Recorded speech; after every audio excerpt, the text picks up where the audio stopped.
My name is Wangethi Mwangi.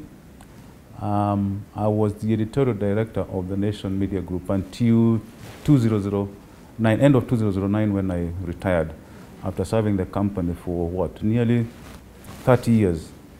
I joined the company in November of 1980, I think, as a senior sub-editor, working under Philip Ochieng, was the chief sub-editor, and Joe Kadhi then was assistant. Joe Kadhi, I think, was managing editor, with Joe Rodriguez as the editor-in-chief. And Joe Kadhi then left early 90s in the position of assistant group managing editor. He was, his boss then, or our boss then, was George Mbugus, who had been promoted from the position of managing editor Taifas to group managing editor to replace, was it Joe Rodriguez or Peter Moore? I can't quite remember. It's a long time ago. And then when Joe and George Mbugus retired in the early 90s, I was promoted to the position of group managing editor. And then the time left, the position changed to editorial director. We worked, that was when the Nation was housed at Nation House on Tomboya Street. Next to the fire station. Next to the fire station, or opposite, yeah, next to the fire station. Those were very cramped, you know, spaces.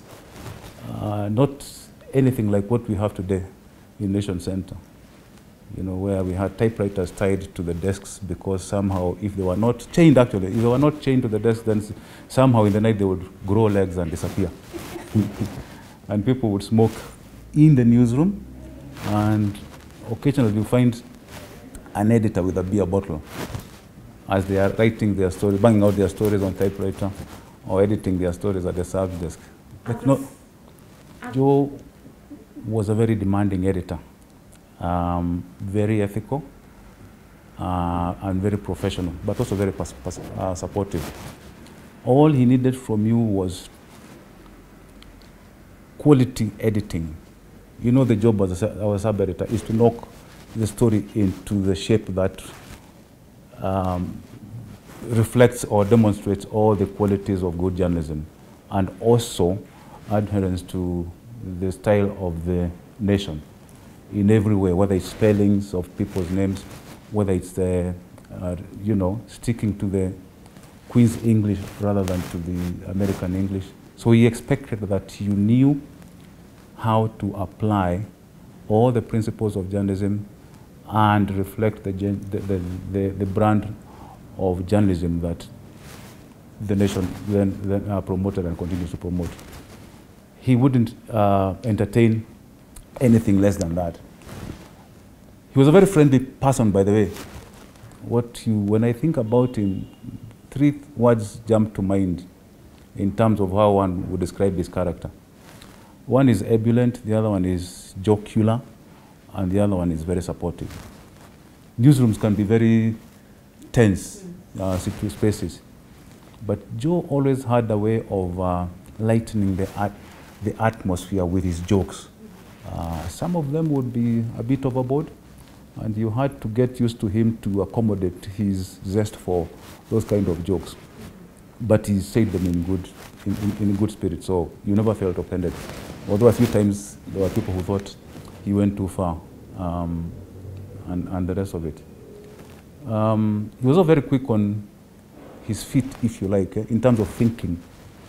I remember once we were struggling with a headline for a story that was quite dramatic, about a church service. And you know, church services can be very innocuous sort of spaces for generating content. So this reporter comes back from a church service in Kiambu, I think. And as we are looking at the story, the news editor, who had been in the same congregation, I can't remember why he had gone to attend the church. After we had analyzed the story from the reporter, the news editor then comes and gives us a different perspective with a major political overtone. And then we changed the story very quickly to give it that political overtone. And then when the time now came to decide where to place it and what headline to give it, Joe read it and quickly suggested a headline that we wouldn't have thought of, something to do with a plot to overthrow the government or something like that. And that became the story, the story of the day. And the Nation then was selling huge amounts of copies, and it was a runaway success the following day. It was what you call a scoop. And of course it had ramifications in the political environment. And I think there were quite a number of individuals who then suffered as a result of that story. Not that the story was wrong, but in terms of the way it exposed their political ambition and their nefarious activities. Yeah, so that was Joe. Very quick on his feet, thinking about headlines, and very supportive in terms of helping you to decide, to pick the necessary points in a story that would make it more, resonate more with the readers than it would have in its raw form. Yeah. Many years later, you let me say this. Joe, one of the other qualities that Joe had was to detect and develop talent. And there were quite a number of us. There was Joe Dindo, for instance. We served on the same subs desk. There was Tom Mushindi, and a few other people that have since left. So seated in his little office, he could see and he could follow, follow everyone's progress in terms of their skills, their demeanor, and their zest for the work that they were doing and their commitment. So when he left, he and George Mbugu's left, they were very clear in their minds about who was more suitable to take over. So they quickly kicked me and Tom upstairs. So I was group managing editor, and Tom became the managing editor of the Daily Nation. I think Odindo was chief sub-editor. So sitting in that desk, or at that desk, was a very frightening thing for me. I was not used to managing a huge force of editors and journalists and all sorts of people, as I had been managing editor before then with a very small team. But now I was to, the entire newsroom was thrown at me. Taifa people, the features people, and everybody else. And I was now not just thinking about one aspect of the journalism of the nation, but the entire basket of things that come with a position like that. So you are thinking people development, you are thinking advertising content, you are thinking about editorial content, you are thinking about welfare issues. You have the union to deal with, and we had a very feisty Secretary General of the union called George Odiko, who wouldn't give editors any breathing space. So you had to be very tough also with the people with the troops that you are handling, so that they don't run all over you. And I clashed with a lot of them. But whenever I thought of this decision to make in some of the difficult situations, I would think back to how people like Joe Kadhi handled themselves.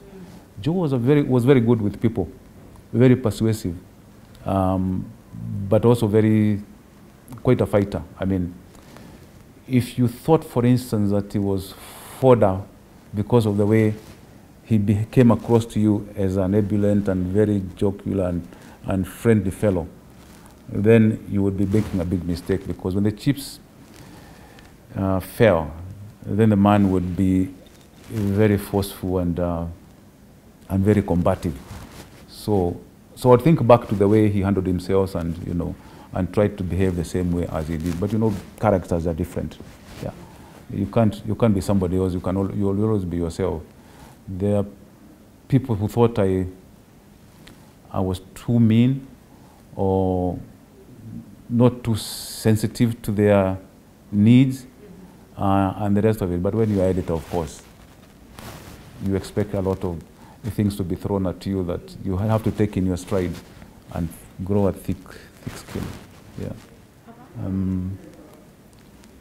I think Joe, in the minds of the crop of editors and journalists that experienced the space that he was in, will take a lot of inspiration from him in terms of how he demonstrated his position as an editor. One, as a writer. Joe ran a column called Joe Asks Why, a weekly column. And it was quite an engaging column. I remember he took time off once to go to America on a program, I think, sponsored by the Nation or somebody, or some company that the Nation was training with. And one of the columns he wrote from there was based on an interview he had done with the Ku Klux Klan. Remember that racist, very right-wing society? Yeah. And the headline of the column was very captivating: face to face with the Grand Vizier of the Ku Klux Klan. Yeah, I still remember that, and I used to joke I used to recall it every time we met, because it left quite a big mark on me. So it was a very good columnist. That's one. When he wasn't writing the column, he was writing editorials. But there are not many editors-in-chief actually write editorials. They will think up the subject and then ask the team, and then ask somebody else to write or a team to write. But the discussion would have been done at their level in terms of identifying the subject and the theme and the sort of arguments and tone that would define that editorials. Joe wrote most of the editorials of the Nation during that time. I would be editing the Monday paper.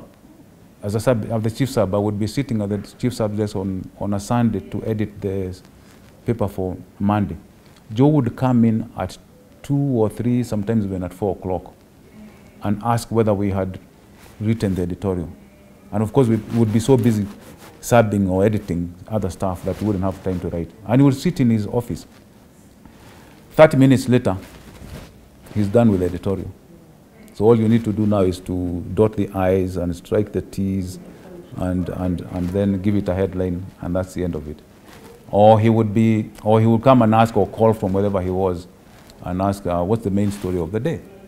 Then he would discuss with him on the phone, and then if he felt it necessary to come to the office, then he would come immediately. Drop whatever he's doing, come to the office immediately. And that's what we learned from people like Joe Kadhi. Journalism being the calling that it is, then it becomes, it gives you a sort of, what do you call it, discipline,